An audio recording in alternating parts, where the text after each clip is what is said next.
That you're homeless. Is that true? No, I'm not homeless. I'm just houseless. Not the same thing, right? The cast and crew of Nomadland all celebrating a huge success last night at the 93rd Annual Academy Awards.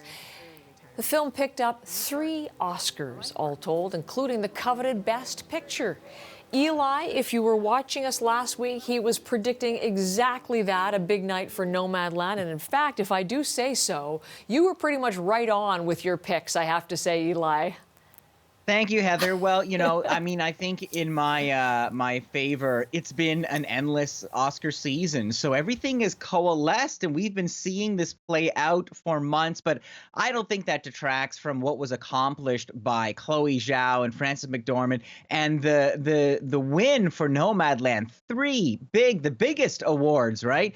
Best Picture, Best Director, Best Actor, and such an interesting, unusual film for this to be accomplished. A movie about a woman who is grieving, who lost her husband, who lost her home, who is essentially houseless, as she says, lives out of a van, is really trying to find a new sense of peace on the road. I mean, at a time when so many people are struggling and trying to find a sense of community in our own private isolation. I mean, I think that's how this movie perhaps struck a chord. And Chloé Zhao, the director of this film, makes history as the first person of color to win the directing award, as a Chinese-American director taking home the Oscar. And she talked about something that she used to talk with her father growing up, about these poems, about the goodness of people in her acceptance speech. So fitting. Let's take a look.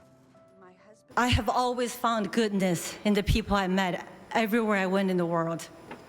So this is for anyone who has the faith and the courage to hold on to the goodness in themselves and to hold on to the goodness in each other, no matter how difficult it is to do that. And this is for you. You inspire me to keep going. Thank you. Thank you. And she will keep going. She will be back behind the camera. There's a very big Marvel movie called The Eternals, which she is directing, that we will see next November. Let's move on to another big winner. It's called The Father. It stars Anthony Hopkins. He is an acting master and an Oscar winner now. He won for Best Actor. It also won for Best Adapted Screenplay. This is about an elderly man struggling with dementia as the world around him changes, much to his confusion. Now, there was a bit of an upset last night because a lot of people thought Chadwick Boseman, the late Chadwick Boseman, would win in this category for Best Actor for his performance in Ma Rainey's Black Bottom, but it was Anthony who was not there, and so Joaquin Phoenix accepted the award in his honor. But through the magic of Instagram, we do have a message from Anthony Hopkins. Let's take a look. And I want to pay tribute to Chadwick Boseman, who's taken from us far too early. And again, thank you all very much. That is Mr. Hopkins, Sir Hopkins, in Wales, where he stayed, accepting his award for Best Actor. So in terms of moments, what were your favorites as you watched it all, Eli? Oh my goodness. So one of my favorite films this entire season has been Minari, an amazing film about this Korean American family trying to start a vegetable farm in the American South. And the soul of that movie is a Korean actress named Yuh-jung, and she won last night. And it was so charming and so lovely. Brad Pitt was there to read the win. She was teasing him in her introduction and her acceptance speech, saying how everyone gets her name wrong, and also saying, Brad Pitt, where were you? You know, when we were filming, where were you? She was just a delight. Let's take a little more listen to her as she talked about the other women she was nominated with. How can I win Glenn Close, win over Glenn Close? I've been watching her so many performances, so we cannot compete each other. Tonight I'm here, it's just, I have just a little bit luck, I think. Maybe I'm luckier than you.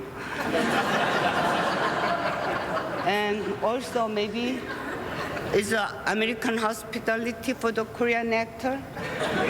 I'm not sure.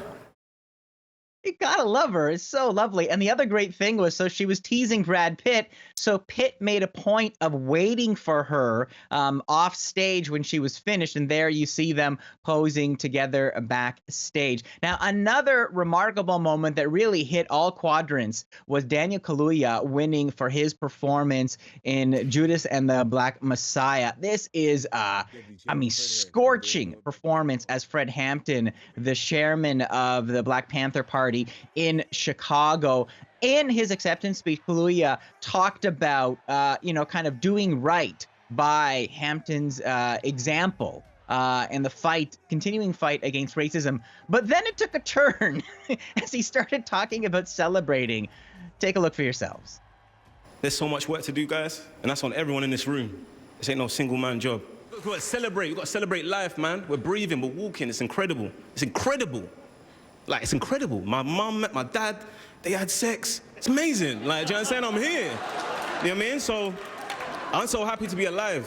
So I'm going to celebrate that tonight. I don't know if his mom was happy to be alive at that moment. There she was in the theater in London watching everything live and thinking, what did Daniel just say? But nevertheless, amazing performance and an amazing moment for sure.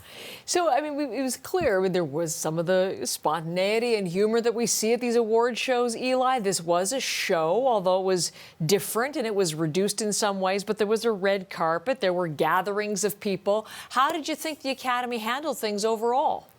I like the show. I mean, I think the biggest debate I saw online was the lack of clips. So there were a lot of movies and short films where you didn't really know what they were talking about if you haven't had the luxury of seeing those films. And so some people complaining that was a lot of stars and a lot of talking. But I think it really gave the show a certain kind of intimacy that you just had time to focus on the nominees and the winners and hear their stories and hear these lovely little details. You see Regina King there. She started the show with this amazing kind of just long walking shot, kind of welcoming us in. And there were some really other innovative, funny bits, such as when Harrison Ford came out and was reading a card about audience responses to one of his earlier films. Let's take a look. A great use of Harrison's grumpy energy. Up to Zora's death, the movie is deadly dull. This movie gets worse every screening.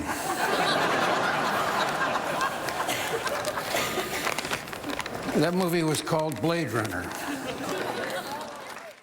So there you go. It was actually an introduction for the editing category, but very innovative stuff. Love it, Eli. Thank you.